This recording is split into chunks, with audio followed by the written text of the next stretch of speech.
안녕하십니까.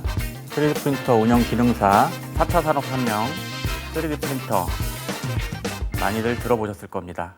이제는 생소한 단어가 아니죠. 주변에서 많은 매체들을 통해서 많이들 접하셨을 거고, 또 최근에 많이 생긴 메이커 스페이스나 이런 곳에서 직접 가셔서 체험을 해보신 분들도 많이 있으실 겁니다. 이렇게 3D 프린터가 전 세계적으로 많은 발전을 이루었고, 국내에서도 현재 많은 산업 분야에 다양한 분야에서 다양하게 사용되고 있습니다. 또한 가격대가 상당히 많이 저렴해지면서 개인분들이 기존의 인쇄 프린터를 사용하듯이 가정에서 3D 프린터도 사용할 수 있는 그런 보급화가 많이 되어 있는 시대가 왔습니다. 하지만 3D 프린터가 많이 보급된 만큼 기초지식 부족과 그리고 안전관리의 미흡으로 인해서 최근 들어서 사고가 많이 발생하고 있는 상황입니다. 그렇기 때문에 3D 프린터의 기초지식과 그리고 3D 프린터에 안전하게 사용하는 것이 그런 교육이 많이 중요한데요.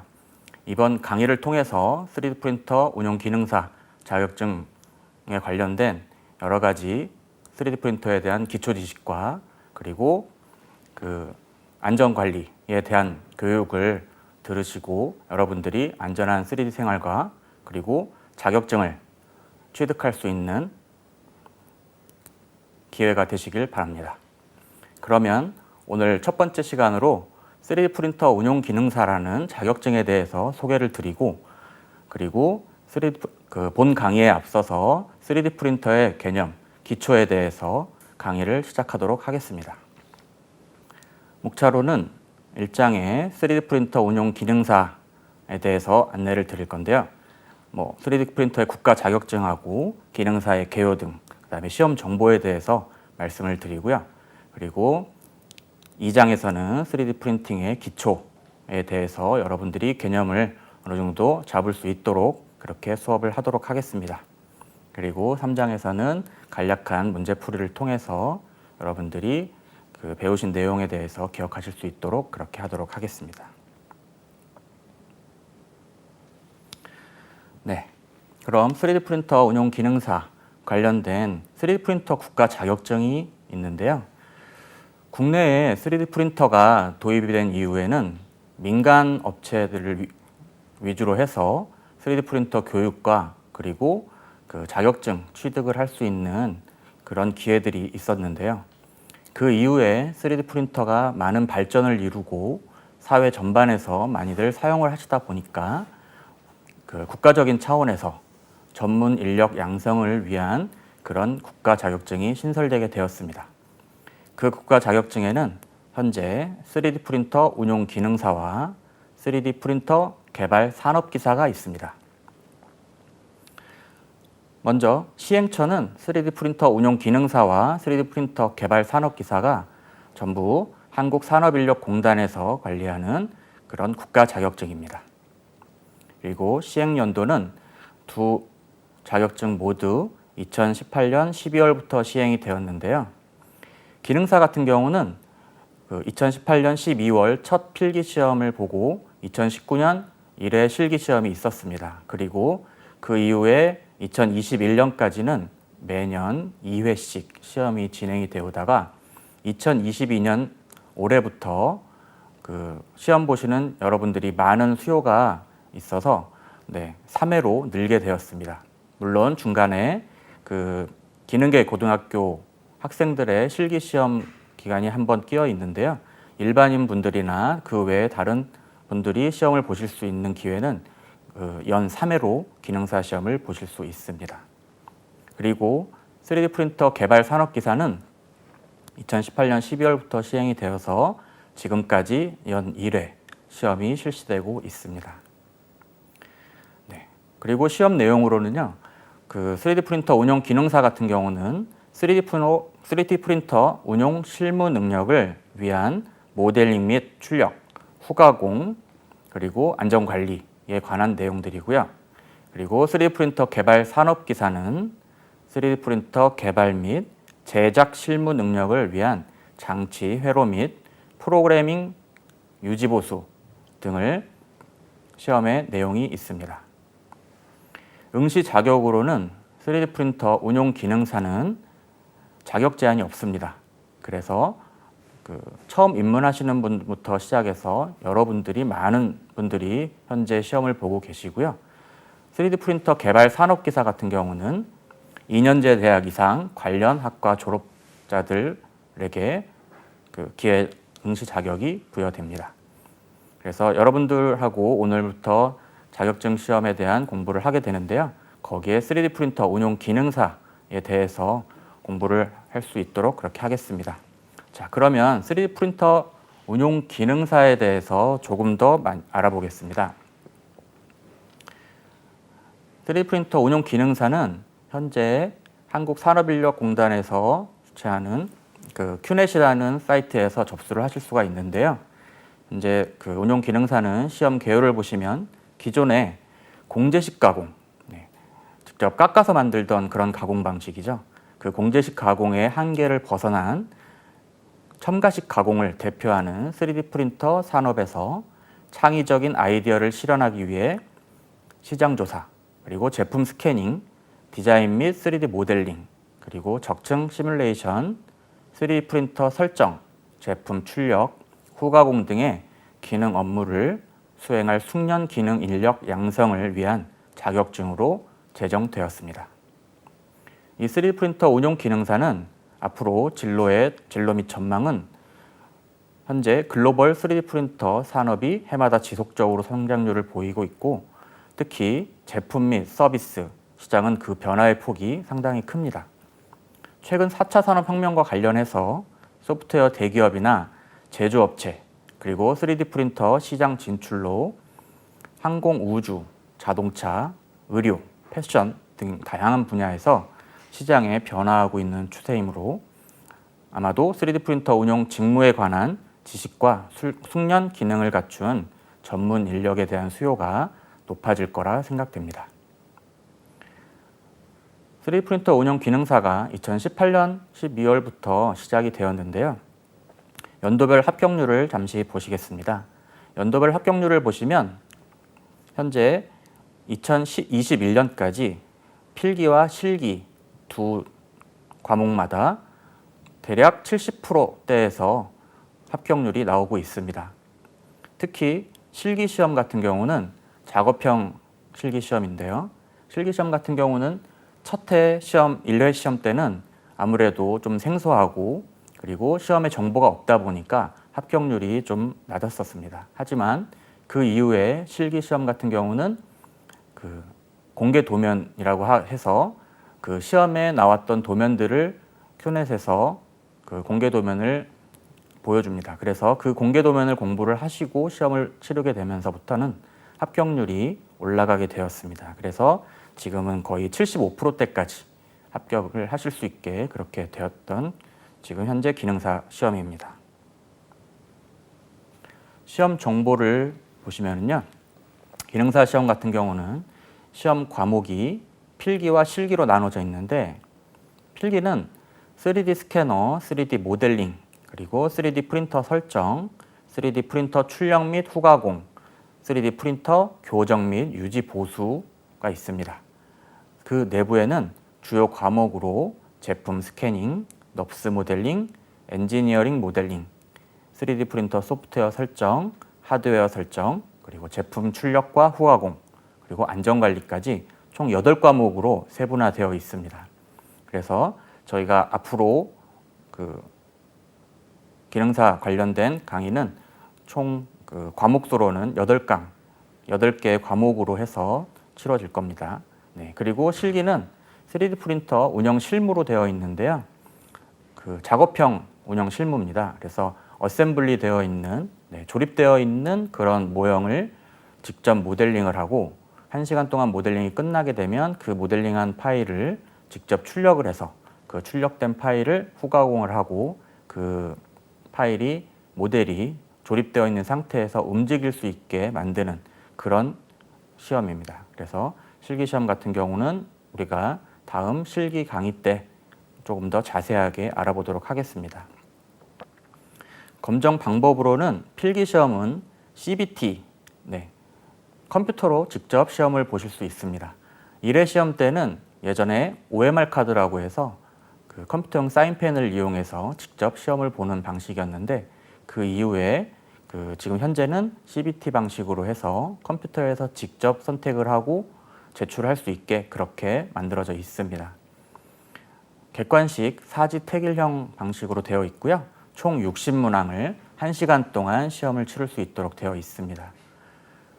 시험을 치르는 동안 문제를 다른 문제부터 먼저 본다던가 그랬을 때는 최종 마지막 제출하기 전에 그 예전 문제까지 다시 확인할 수 있도록 그런 메시지가 나오고요.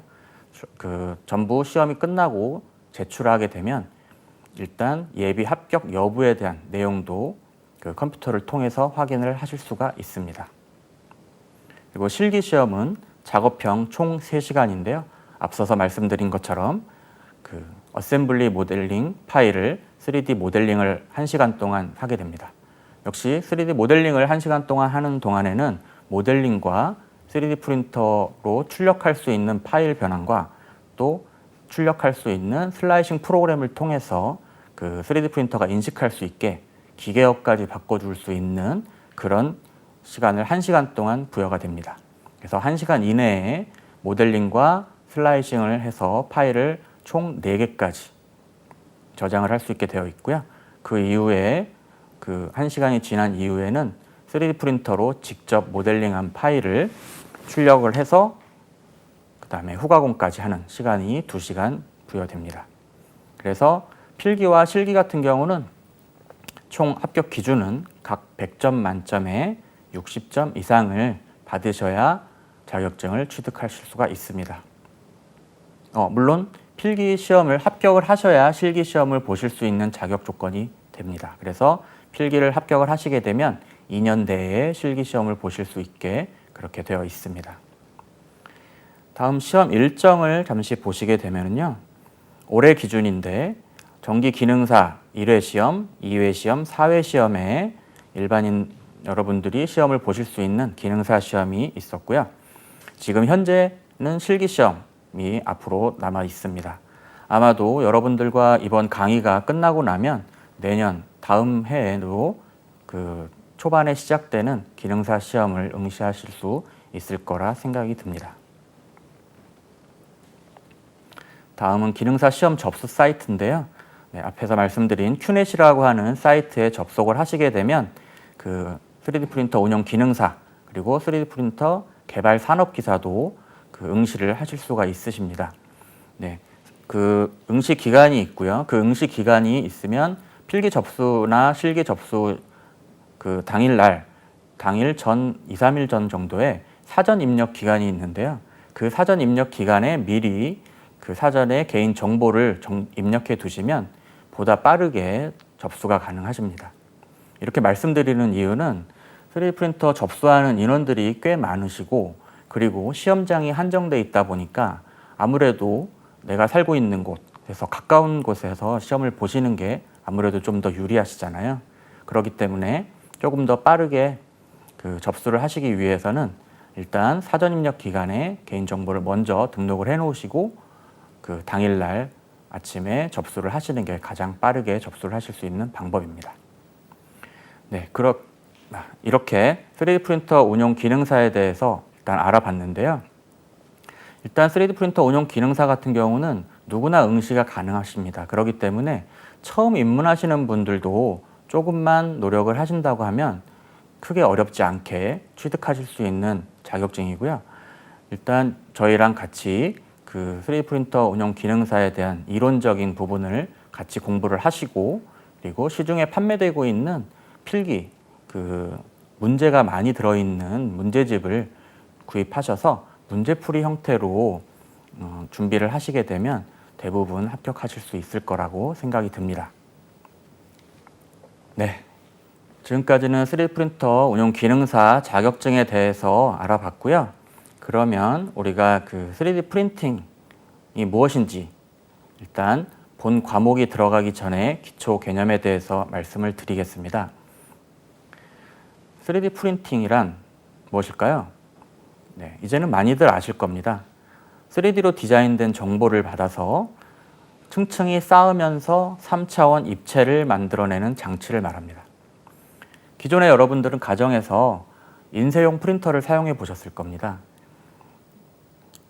컴퓨터를 이용을 해서 문서를 작성을 하고 버튼을 누르면 바로 그 프린터에서 인쇄가 돼서 나오는 것들을 지금까지 많이들 사용해 오셨을 텐데요. 3D 프린터도 역시 컴퓨터를 통해서 모델링을 하시고 그 모델링한 파일을 슬라이싱이라는 과정을 거쳐서 3D 프린터에 입력을 하게 되면 한 층 한 층 쌓아 올리면서 3D 입체를 만들어주는 그런 장치라고 보시면 되겠습니다. 여러 가지 다양한 방식의 3D 프린터가 있고요. 가장 많이 사용하는 방식은 우리가 FDM 방식이라고 해서 그 플라스틱을 뜨거운 노즐로 녹여서 한 층 한 층 쌓아 올리는 그런 방식의 프린터를 지금도 가정에서도 개인이 직접 많이 사용하고 있는 프린터가 있습니다. 뒤에서 좀 더 자세하게 말씀드리도록 하겠습니다. 3D 프린팅 개념이다라고 하면 기존에는 가공 방식을 보게 되면 공제식 가공이라고 해서 선반이나 밀링 머신, CNC 등을 이용한 그런 기계 가공에서 사용하던 그런 방식이 있습니다.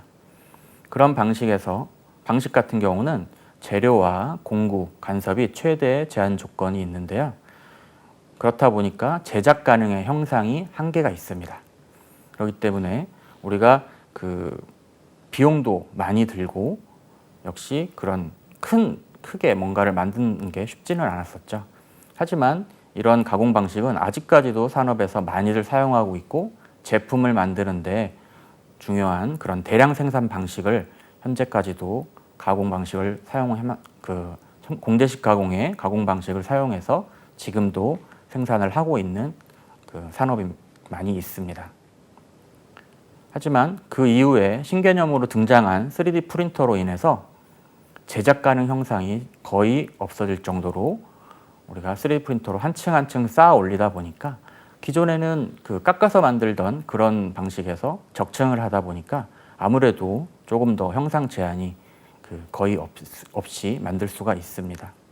그리고 또한 원재료 개발로 영역이 점차 확대되고 있어서 조금 더 좋은 재료를 통해서 우리가 3D 프린터를 이용할 수가 있습니다.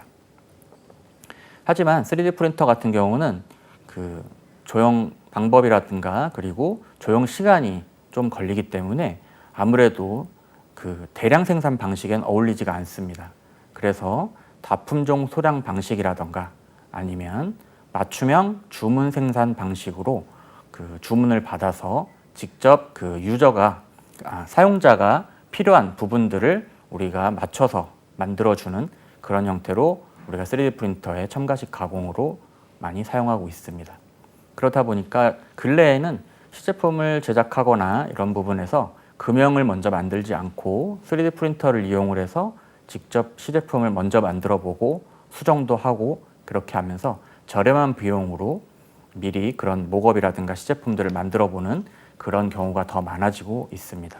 그렇기 때문에 그 공제식 가공과 첨가식 가공이 거의 공존한다고 보시면 되겠습니다. 마찬가지로 기존의 방식을 고수하고 있는 그런 회사들에서도 지금은 첨가식 가공인 3D 프린터를 많이 도입을 하셔서 같이 사용을 하고 계신다고 보시면 되겠습니다. 자, 3D 프린터는 역사가 생각보다 오래됐습니다. 우리나라에 도입이 된 지는 크게 오래되지 않았지만 3D 프린팅은 1984년 3D 시스템즈의 척커리라는 분이 처음 그 상용 3D 프린터를 만들게 되었습니다. SLA 방식이라고 하는 액체 경화성 물질을 레이저로 경화시키는 그런 방식의 프린터인데요. 그 3D 프린터가 처음 만들어진 게 벌써 84년이니까 거의 40년 가까이 됐습니다. 그 이후에 스트라타시스라는 곳에서 스캇 크럼프라는 사람이 1989년도에 현재 앞에서 말씀드린 개인용으로 많이 사용하고 있는 FDM 프린터를 방식을 탄생을 시켰습니다. 그래서 그 이후에 그 FDM 방식의 프린터들이 계속 나오기 시작했는데요. 이때까지만 해도 3D 프린터 같은 경우는 상당히 고가의 프린터였고 또 특허가 있었기 때문에 아무나 가져다가 쓸 수가 없었습니다. 물론 그 산업이라든가 좀 비용이 많이 들기 때문에 그 좀 고위층이라든가 그런 분들은 사용할 수 있었겠죠. 하지만 그 이후에 3D 프린터가 램랩 프로젝트라는 그 프로젝트로 인해서 우리가 3D 프린터가 많은 보급화가 되었습니다. 램랩 프로젝트는 영국 바스 대학의 아드리안 보이어 교수에 의해서 2005년부터 시작이 되었는데요. 가장 간편한 방식의 그 앞에서 말씀드린 FDM 방식이 2009년에 특허가 만료가 됐습니다. 그렇게 되면서 그 램랩 프로젝트에서 오픈소스 방식으로 그 소스 코드와 회로도, 설계도 등을 자료를 모두 공개를 하게 됩니다. 그렇게 하면서 관심 있는 전문가들과 같이 개발을 하면서 점점 더 많은 발전을 이루고 보급화가 이루어지게 되었습니다. 특히나 공개한 프린터의 부품은 구하기 쉬운 부품이나 그리고 직접 만들 수 있는 다이 방식의 가격이 저렴한 그런 재료들, 그리고 그 기구 쪽에 보시면 플라스틱 소재 같은 경우는 직접 CAD 도면을 공개까지 해서 3D 프린터를 자체 제작할 수 있게 그렇게 만들게 되었습니다. 그래서 지금은 아직도 그 램랩 프로젝트 사이트를 통해서 여러분들이 조금만 공부를 하셔서 하시게 되면 3D 프린터를 혼자서 직접 제작도 가능하십니다. 그렇게 하면서 현재까지도 많은 3D 프린터의 방식이 개발되고 있고 그런 그 개발된 방식들이 점점 가격대가 그 저렴해지면서 많이 보급화가 되었습니다. 결국은 램랩 프로젝트에 의해서 3D 프린터가 많은 보급화가 됐고 지금은 국내에서도 3D 프린터가 점점 가정에 한 대씩 들어갈 정도로 그렇게 많은 보급화를 이루고 있죠. 지금까지 3D 프린터의 그 역사와 발전한 내용에 대해서 말씀을 드렸고요. 그 다음에는 우리가 3D 프린터의 방식에 대해서 알아보겠습니다.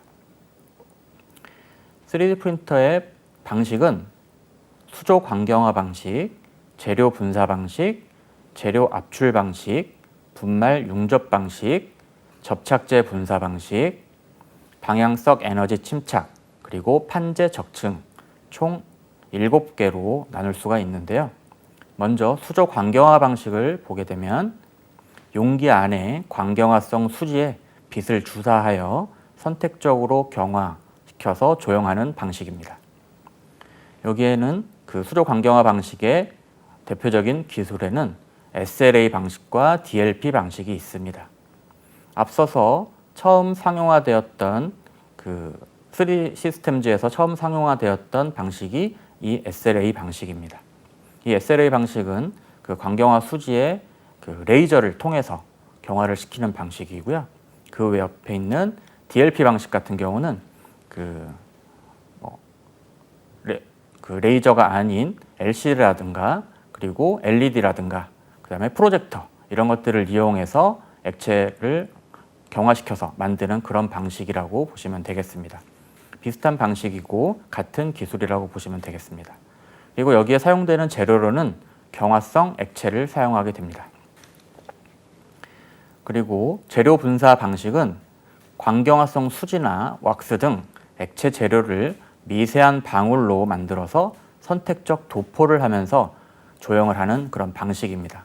재료 분사 방식은 쉽게 얘기하면 여러분들이 그 인쇄용 프린터를 보실 때 기존에는 지금은 레이저 프린터가 많이 있지만 기존에 잉크젯 프린터를 생각하시면 될 것 같습니다.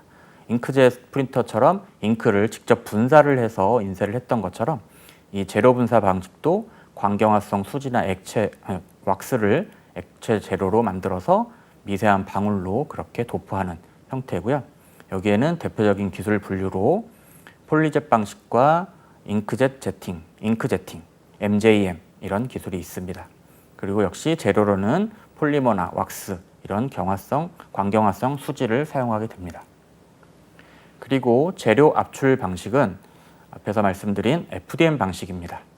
가장 많이 사용하고 있는 그런 방식으로 노즐을 통해서 뜨거운 노즐을 통해서 압출된 플라스틱을 베드 위에 한 층 한 층 적층을 시켜서 만드는 그런 방식입니다. 3D 프린터를 여러분들이 사용하지 않았더라도 아마도 그 전에 3D 프린터와 비슷한 것을 사용해 보신 적이 있으신 분들이 있을 겁니다. 글루건이라는 거 혹시 들어보셨나요? 네. 글루건이라고 해서 글루 스틱을 뒤에서 밀어 넣으면 뜨거운 노즐을 통해서 나오는 그 액체처럼 나오는 그런 글루를 붙여서 뭐 비즈 공예라든가 여러 가지 뭔가를 붙일 때 많이들 사용을 해 오셨었죠. 그거랑 비슷한 방식이라고 보시면 되겠습니다.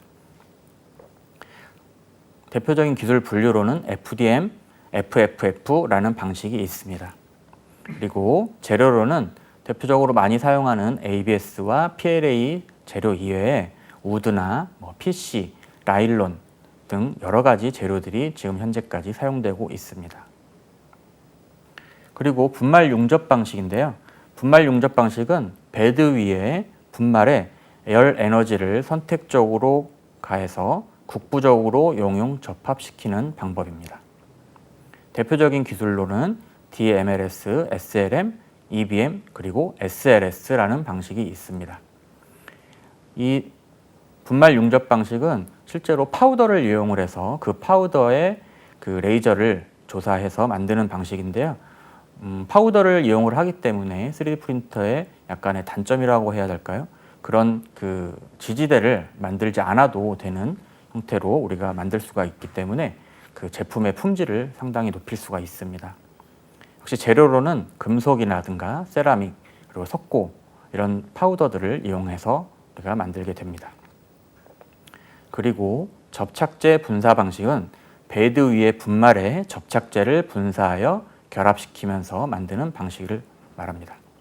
대표적인 기술로는 3DP, 잉크제팅, S프린터, M프린터가 있습니다. 재료로는 역시 그 SLS 방식, 그 분말 융접 방식과 비슷한 금속이라든가 폴리머, 세라믹 관련 그런 파우더를 이용하게 됩니다.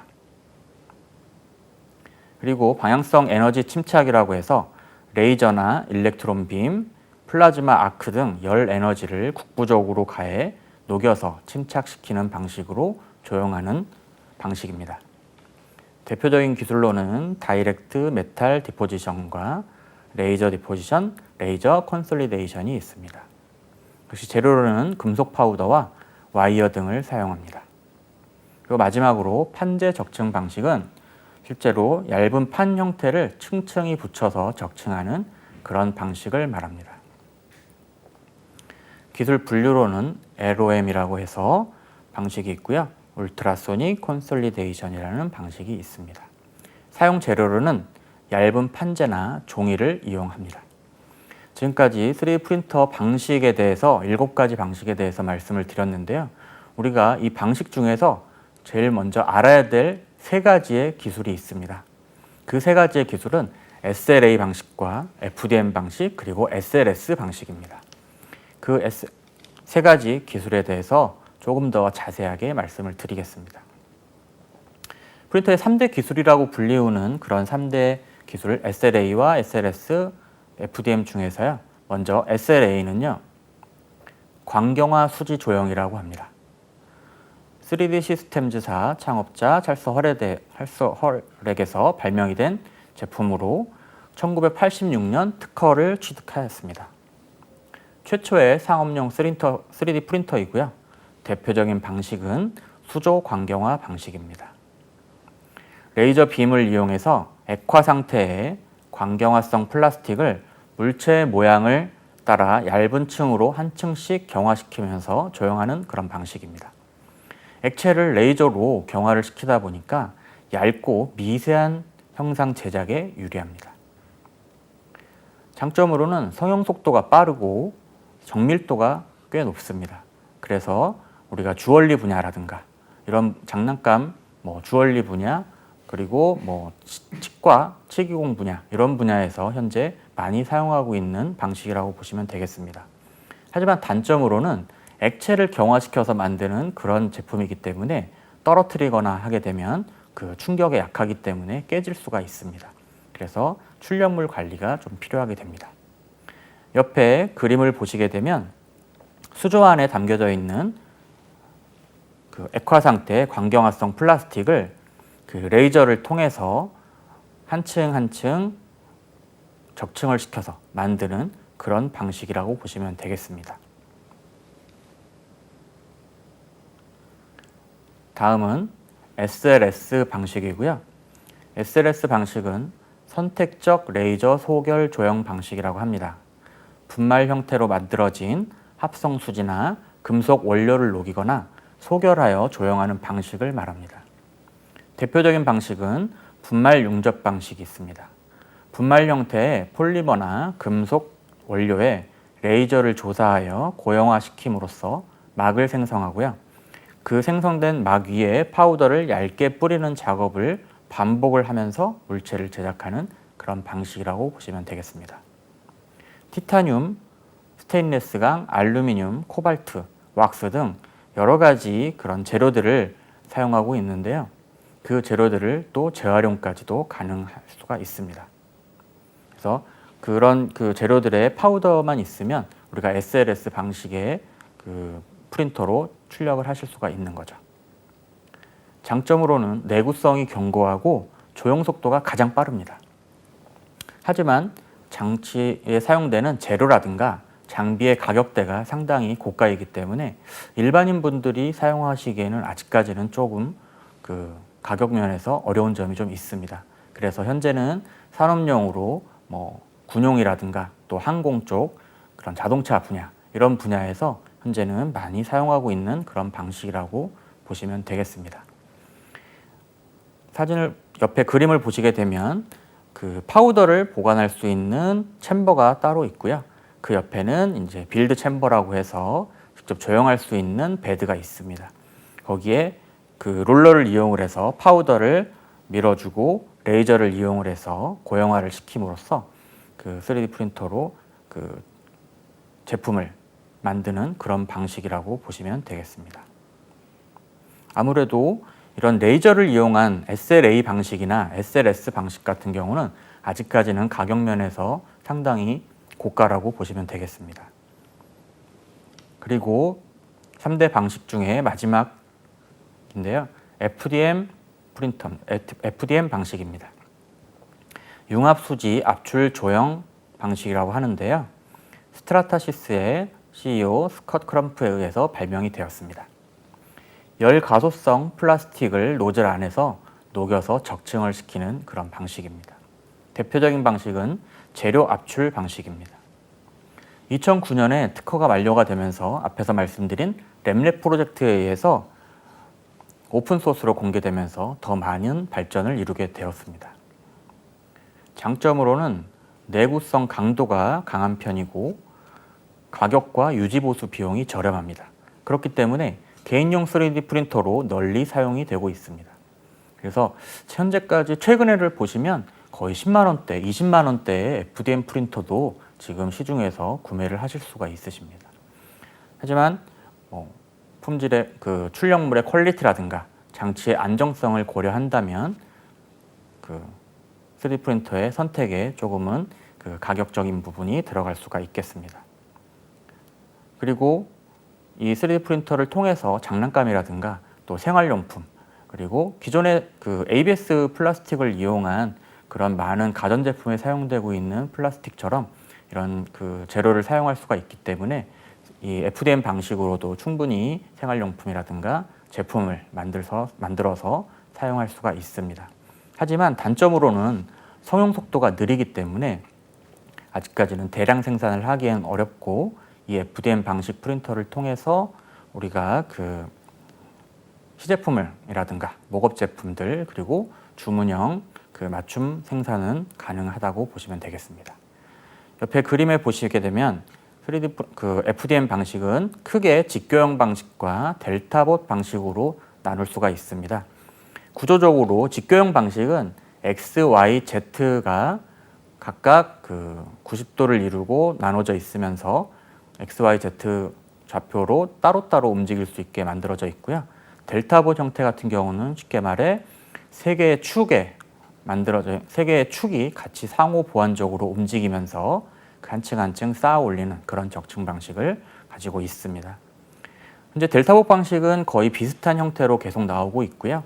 직교형 방식 같은 경우는 코어 XY 방식이라든가 코어 XZ 방식이라든가 그렇게 이 베드나 아니면 그 노즐을 잡고 있는 X축, Y축, Z축이 그 움직이는 방식에 따라서 조금씩 다른 그런 방식의 프린터들이 현재 계속 나오고 있습니다. 그래서 여러분들이 그 프린터를 선택함에 있어서 SLA나 SLS, FDM 방식을 알고 그 방식 내에서 여러분들이 맞는 그런 프린터를 선택을 하시면 될 것 같습니다. 자, 지금까지 3D 프린터의 방식에 대해서 어느 정도 알아봤는데요. 이제는 그 3D 프린터를 우리가 직접 가지고 출력을 할 수 있는 3D 프린팅 공정에 대해서 알아보겠습니다. 3D 프린터 공정은 크게 3단계로 나누어질 수가 있습니다. 이 3D 프린터가 3단계는 모델링 단계와 프린팅 단계, 그리고 후처리 단계가 있습니다. 모델링 단계에는 3가지 방법이 있는데요. 실제로 여러분들이 직접 모델링 프로그램, 3D 모델링을 할 수 있는 그런 디자인 프로그램이나 설계 프로그램을 통해서 직접 모델링해서 파일을 얻는 방식이 있고요. 그리고 그 3D 스캐너를 이용을 해서 그 만들어져 있는 조형물을 직접 스캔을 해서 그 데이터를 얻어내는 그런 방식도 있습니다. 그리고 마지막으로 여러분들은 직접 내가 3D 모델링을 못해, 그렇다고 하면 3D 프린터를 출력을 못하는 걸까? 라고 생각할 수 있는데요. 그 많은 디자이너 분들과 기존의 사용자 분들이 만들어 놓은 파일을 공유한 사이트들이 세계적으로 유명한 사이트들이 여러 군데가 많이 있습니다. 그래서 인터넷을 조금만 검색을 해보시면 우리가 쉽게 그 파일을 구하실 수가 있는데요. 그렇게 해서 우리가 3가지의 그 방법으로 우리가 파일을 구하게 되면 실제로 그 파일을 우리가 3D 프린터에 바로 적용을 시키기는 어렵습니다. 아직까지는 그런 3D 프린터로 3D 모델링 프로그램으로 만약에 모델링을 하게 되면 그 3D 프린터로 출력할 수 있는 출력용 파일로 변환을 시켜야 합니다. 그 파일이 STL 확장자를 가진 메쉬로 만들어진 파일인데요. 우리는 그 파일을 준비를 해야 되는 겁니다. 그래서 직접 모델링을 하시는 분들은 직접 그 디자인 프로그램을 통해서 디자인을 하게 되고 그 디자인된 상태에서 그 디자인 프로그램에 맞는 확장자를 가진 파일로 저장들을 많이 하시는데요. 우리가 실제로 3D 프린팅을 하기 위해서는 그 프로그램이 지원하는 그 방식으로 해서 STL이라는 확장자를 가진 파일로 변환을 하셔야 우리가 3D 프린팅을 하실 수가 있습니다. 그렇게 해서 모델링 단계에서 우리가 파일을 준비를 하게 되는 거고요. 그 준비된 파일을 3D 프린터에 바로 또 적용할 수 있느냐? 아직까지는 그것이 안 됩니다. 우리가 인쇄용 프린터 같은 경우는 컴퓨터로 문서를 작성하고 버튼 한 번만 누르면 바로 인쇄가 되죠. 하지만 3D 프린터는 아직까지는 그렇게 바로 인쇄가 되지 않습니다. 그렇기 때문에 그 슬라이싱 프로그램이라는 프로그램을 통해서 3D 프린터가 인식할 수 있는 기계어로 바꿔주어야 합니다. 그 기계어로 바꿔주는 과정이 슬라이싱이라고 하는데요. 그 슬라이싱 소프트웨어로 통해서 STL 파일을 가져와서 내가 그 조형물을 만들 때 한 층 한 층을 쌓을 때 어떤 방식으로 쌓을 건지, 그리고 온도를 얼마로 하고 속도를 얼마로 할 건지, 또 지지대가 필요한지 그런 것들을 고려를 해서 슬라이싱을 하게 됩니다. 그렇게 되면 그 슬라이싱이 완료가 되면 그 파일을 이제 G코드라고 하는 기계어로 변환을 시켜주게 됩니다. 그렇다면 그 기계어를 만들어진 그 G코드를 이용을 해서 우리가 SD카드나 또 아니면 USB 케이블, 최근에는 와이파이나 여러 가지 원격으로 파일을 전송할 수가 있습니다. 그렇게 해서 3D 프린터에다가 전송을 시키고 3D 프린터에서 그 기계어를 인식을 해서 XYZ 좌표를 움직여 가면서 그 속도에 맞게 설정한 속도에 맞게 출력을 하게 됩니다.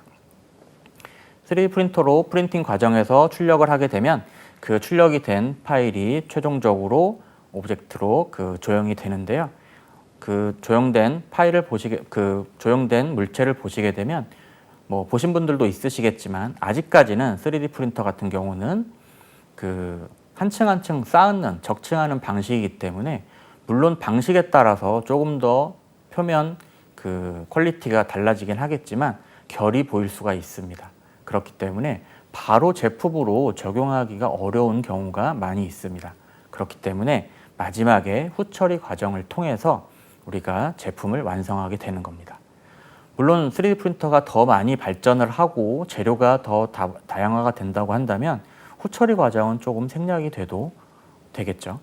하지만 아직까지는 후처리 과정을 통해서 뭐 FDM 방식으로 만들어진 그런 플라스틱으로 만들어진 제품들 같은 경우를 뭐 표면 처리를 사포 같은 걸로 표면 처리를 한다던가 그리고 표면 처리 후에 도색을 통해서 제품을 만들어내는 그런 과정이 반드시 필요하게 됩니다.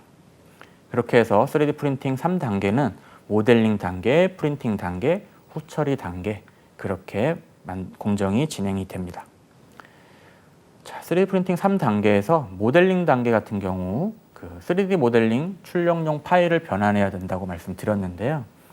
3D 모델링 프로그램을 통해서 모델링을 하고 출력을 하기 위해서는 반드시 STL이나 OBJ 같은 출력용 파일로 변환을 시켜야 합니다.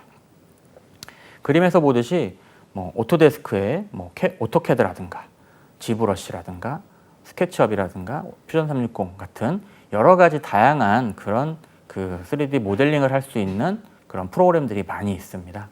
이런 많은 프로그램들을 내가 디자인만 한다고 해서 바로 출력이 가능하다? 그렇지가 않습니다. 아직까지는. 그래서 그런 많은 프로그램들 중에서 그 프로그램들을 이용을 해서 모델링을 하고 그 모델링 한 상태에서 파일을 저장을 할 때 STL이나 OBJ라는 파일로 저장을 하셔야지만 우리가 그 3D 프린터로 출력할 수 있는 그런 출력용 파일이 만들어지게 됩니다. 다음은 그 3D 모델링 프로그램 중에 그 퓨전 360이라고 하는 화면의 작업 화면인데요. 이 퓨전 360 같은 경우는 기존의 그 여러 가지 그 모델링 프로그램들의 그 장점들을 많이 모아서 최근에 그 많이들 사용하고 있는 3D 모델링 프로그램인데요. 이 퓨전 360 같은 경우는 그 처음 입문하시는 분들도 조금은 쉽게 배우실 수 있는 그런 프로그램입니다. 지금 현재 작업 화면을 보시게 되면 그 공개 도면으로 나와 있는 현재 실기 시험에 치러지고 있는 그런 공개 도면이 있는데 그 공개 도면에 있는 20번 모델의 그 모델을 디자인한 형태를 지금 보고 계십니다. 이렇게 그 3D 모델링 프로그램으로 그 공개 도면에 있는 모델을 직접 모델링을 하시고 그 모델링한 파일을 그 모델링한 그 프로그램의 확장자와 그리고 STL 파일로 저장을 하셔서 그 시험장에 제출을 하시는 거고요. 이런 작업하는 이런 내용들은 우리가 실기 강의 때 같이 해보도록 하겠습니다. 자, 3D 모델링 프로그램으로 우리가 STL 파일을 변환을 한다고 했었는데요. 아직까지 앞에서 말씀드린 것처럼 3D 프린터 같은 경우는 그 3D 모델링을 해서 STL 파일을 만든다고 해서 바로 출력이 되지 않습니다. 그래서 한 번의 공정을 더 거쳐야 되는데요. 거기에는 슬라이싱이라고 하는 그런 공정을 거쳐야 합니다. 실제 출력을 위한 G코드를 만드는 그런 과정이고요. 슬라이싱 프로그램으로 만들어지는 그 G코드 안에는 장치를 움직일 수 있는 좌표값, 그리고 적층값, 그 다음에 출력 온도, 속도 이런 것들이 정의되어 있는 캠 정보가 들어 있습니다. 그래서 슬라이싱 프로그램을 우리가 또 뒤에 실기 때 배우시게 될 텐데 그 슬라이서를 보게 되면 그 직접 적층값이라든가 그 다음에 출력 온도, 그 다음에 외벽이라든가 외벽의 채움 그런 여러 가지 그런 설정들을 우리가 설정할 수가 있고요. 특별히 이런 장치를 움직일 수 있는 좌표값이나 이런 것들은 기존의 뭐 그 공제식 가공에서 사용하시던 예전 분들 같은 경우는 직접 G코드도 짰다고 하시는데 지금 현재 만들어져 있는 슬라이싱 프로그램 같은 경우는 자동으로 거의 슬라이싱이 완료가 됩니다. 그래서 그 만들어진 G코드 안에는 이러이러한 정보들이 들어가 있는 캠 정보가 만들어지게 됩니다. 그래서 이 슬라이싱 프로그램 같은 경우는 현재 큐라라든가 또 슬릭3R, 키슬라이서 같은 무료 소프트웨어들도 많이 있고요. 그리고 장치를 만든 대기업에서 만든 장치들 같은 경우 그런 장치의 제조사에서 만든 그런 전용 슬라이서가 있습니다. 그리고 심플리파이 3D와 같은 유료 소프트웨어가 있어서요. 조금 더 기능을 내가 더 사용하고 싶다면 유료 소프트웨어를 사용할 수 있습니다. 하지만 현재 나와 있는 그런 무료 소프트웨어들도 충분히 그 기능들이 많이 있고 충분히 퀄리티를 낼 수 있게 만들어져 있기 때문에 꼭 유료 소프트웨어가 아니더라도 우리가 무료 소프트를 이용을 해서 출력을 하실 수가 슬라이싱을 하실 수가 있습니다. 그렇게 슬라이싱된 파일을 G코드로 만들게 되면 3D 프린터에 입력해서 출력을 진행하게 됩니다. G코드 같은 경우를 우리가 이제 전송을 할 때 SD 카드나 USB 케이블을 직접 연결한다거나 아니면 원격으로 와이파이를 통해서 원격으로 우리가 출력을 진행하게 되는 거죠. 하지만 우리가 3D 프린터 같은 경우 기계 장치잖아요. 그렇기 때문에 처음 3D 프린터를 조립이라든가 3D 프린터를 가져왔을 때는 항상 사전에 해야 될 작업들이 좀 있습니다. 3D 프린터는 앞에서 말씀드린 것처럼 한 층 한 층을 쌓아 올려서 만드는 그런 형태의 프린터이기 때문에 베드에 얼마나 잘 붙어 있느냐가 가장 중요합니다. 그렇기 때문에 실제 출력하기 전에 우리가 베드 레벨링이라는 것을 통해서 그 노즐과 베드 사이의 간격을 맞춰주게 됩니다. 그 베드 사이의 간격을 정확하게 잘 맞춰주지 않으면 실제로 출력 중에 그 출력물이 이탈하는 상태가 되면 출력을 실패할 수 있는 경우가 생기게 됩니다. 3D 프린터는 아직까지는 조형하는 시간이 많이 걸리기 때문에 실제로 출력하는데 몇 시간씩 걸려서 거의 완성이 돼가고 있었던 출력물이 베드에서 떨어지게 되면 출력을 실패하게 되기 때문에 그런 부분들을 줄이기 위해서라도 베드의 레벨링이 상당히 중요하다고 보시면 되겠습니다. 또한 기계 장치이기 때문에 노즐의 예열이라든가 장치의 이상 유무를 수시로 확인을 하시고 또 윤활 장치라든가 윤활유라든가 이런 것들을 이용을 해서 그 모터라든가 기계 장치가 잘 원활히 움직일 수 있도록 항상 그 유지 보수를 하실 수 있어야 합니다. 그리고 3D 프린터로 출력을 하기 전에는 항상 환기가 잘 되는 그런 장소에서 출력을 하시는 걸 권장을 드리고요. 되도록이면 방진 마스크나 장갑 등 보호 장구를 착용을 하시고 그 출력을 하시는 것을 권장을 드리겠습니다. 다음 그림은 앞에서 말씀드린 슬라이싱 과정을 표현해 놓은 그림입니다. 보시면 큐라 슬라이서라고 하는 그 슬라이서인데요. 그 슬라이서에 퓨전 360으로 만들어진 아까 20번 모델을 가져와서 그 작업 화면에 올려놓고 그 설정 값을 설정하는 화면입니다.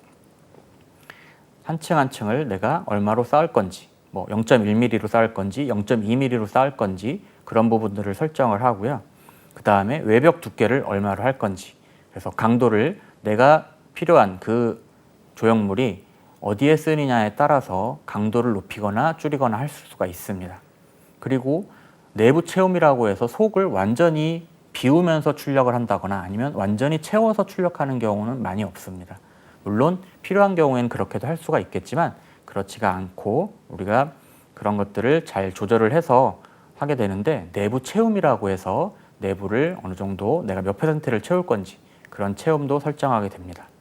그리고 그 필라멘트마다 사용하는 재료마다 온도 조건이 다 다르기 때문에 실제로 노즐 온도라든가 그리고 베드의 온도라든가 그런 것들을 설정하게 됩니다. 그리고 베드에서 이탈을 하면 안 된다고 했었잖아요. 그런 것처럼 우리가 그 베드에서 이탈하지 않기 위해서는 속도도 중요합니다.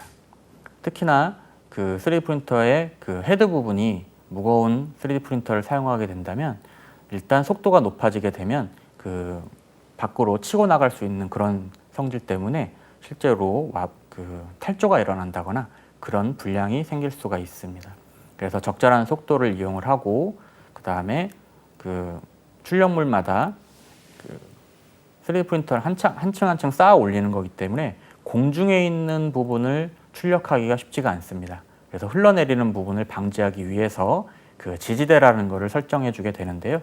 그것 역시 슬라이싱을 통해서 그 지지대를 설치해 줄 수가 있습니다. 그리고 역시 그 바닥 고정을 위한 지지대도 우리가 설정을 할 수가 있습니다. 그렇게 해서 설정한 그 G코드를 3D 프린터로 출력을 하게 되는데요. 그 출력을 하기 전에 이 슬라이싱 프로그램에는 가상적층 뷰라고 해서 그 슬라이서마다 보여줄 수 있는 미리 보기 화면이 있습니다. 실제로 우측에 화면에 보시면 그 슬라이서 가상 적층 화면이라고 되어 있는데 그 적층 화면을 보시게 되면 실제로 그 조형물이 어떻게 만들어지는지 그런 과정들을 레이어별로 우리가 확인을 하실 수가 있습니다. 또한 지지대라든가 이런 바닥 고정 그 지지대가 어떻게 만들어지는지도 미리 확인하실 수가 있는 거죠. 그렇게 되면 이 확인하신 이런 그 내용들이 그 G코드를 만들어서 3D 프린터로 출력을 하시게 되면 똑같이 출력이 되신다고 보시면 되겠습니다. 권장드리는 거는 항상 우리가 슬라이서를 또 그 뒤에 교육 때 말씀을 드리겠지만 권장드리는 거는 슬라이싱을 하시고 슬라이싱을 한 다음에 그 가상 적층 뷰를 통해서 미리 내가 어떻게 만들어지는지를 먼저 이 프린터가 어떻게 만들어지는지를 확인을 한 다음에 G코드로 저장을 하시고 출력하시는 것을 권장을 드리겠습니다. 그 3D 프린터 운용 기능사에 대해서 알아보고 3D 프린터의 기초 개념을 익히는 공부를 해봤는데요. 그 예상 문제까지 풀어보니까 조금 개념이 잡히시나요? 네, 그 개념을 바탕으로 해서 다음 시간부터는 주요 과목을 이용을 해서 우리가 뭐 제품 스캐닝이라든가 뭐 엔지니어링 모델링이라든가 이런 것들을 이론적인 부분들을 같이 공부하는 시간을 가지도록 하겠습니다. 다음 시간에 그럼 뵙겠습니다.